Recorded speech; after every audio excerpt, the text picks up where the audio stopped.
Ao longo da história, reis governaram nações. Imperadores moldaram impérios. Filósofos influenciaram gerações. Mas existe uma voz que atravessou quase 2000 anos de civilização, falando não apenas a um povo, mas ao mundo inteiro. A voz da Igreja. E uma das formas mais importantes dessa voz se manifestar é através das encíclicas. Documentos que nasceram da missão dos sucessores de São Pedro. Cartas destinadas a orientar os fiéis, esclarecer questões da fé e responder aos grandes desafios de cada época. Mas afinal, o que é uma encíclica? A palavra vem do grego enkyklios, que significa algo enviado de forma ampla, uma mensagem destinada a circular. Desde os primeiros séculos do cristianismo, os bispos escreviam cartas para orientar suas comunidades. Os próprios apóstolos fizeram isso. Grande parte do Novo Testamento é composta por cartas.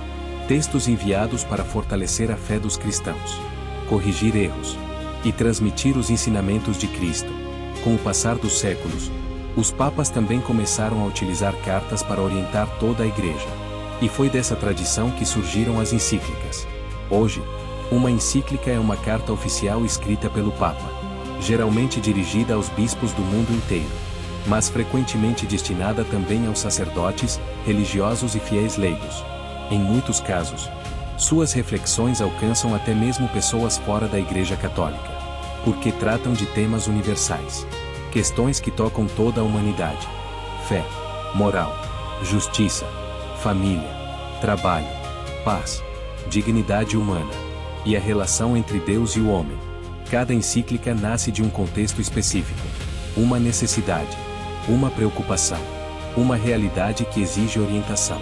Ao longo da história, algumas dessas cartas mudaram profundamente a maneira como a Igreja dialoga com o mundo.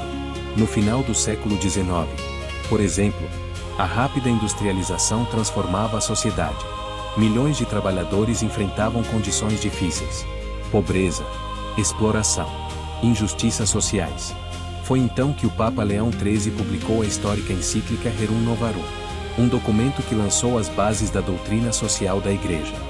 Ali, a Igreja refletia sobre trabalho, propriedade, direitos dos trabalhadores e responsabilidade social. Décadas depois, novos desafios surgiram: guerras mundiais, regimes totalitários, crises morais, mudanças culturais. E cada época encontrou eco nas palavras dos papas. No século XX, João XXIII escreveu documentos sobre paz e direitos humanos. Paulo VI refletiu sobre a evangelização do mundo moderno. João Paulo II abordou a dignidade da pessoa humana, a liberdade religiosa e os desafios da cultura contemporânea. Já no século XXI, novas questões passaram a ocupar o centro das discussões: a crise ambiental, a globalização, as desigualdades sociais e o futuro da humanidade. Foi nesse contexto que o Papa Francisco publicou a encíclica Laudato Si, um convite para refletir sobre a criação, a responsabilidade humana e o cuidado com o planeta. Mas existe algo importante a compreender: nem toda encíclica define um novo dogma. Nem toda encíclica altera a doutrina da Igreja. Muitas vezes, elas explicam, aprofundam, aplicam os ensinamentos cristãos às realidades de seu tempo. São instrumentos de orientação, faróis para os fiéis em meio às mudanças do mundo. Por isso, as encíclicas ocupam um lugar especial na vida da Igreja. Elas representam a missão do Papa como pastor universal. Sua responsabilidade de confirmar os irmãos na fé, de ensinar, de advertir e de encorajar. Ao ler uma encíclica, não encontramos apenas opiniões pessoais.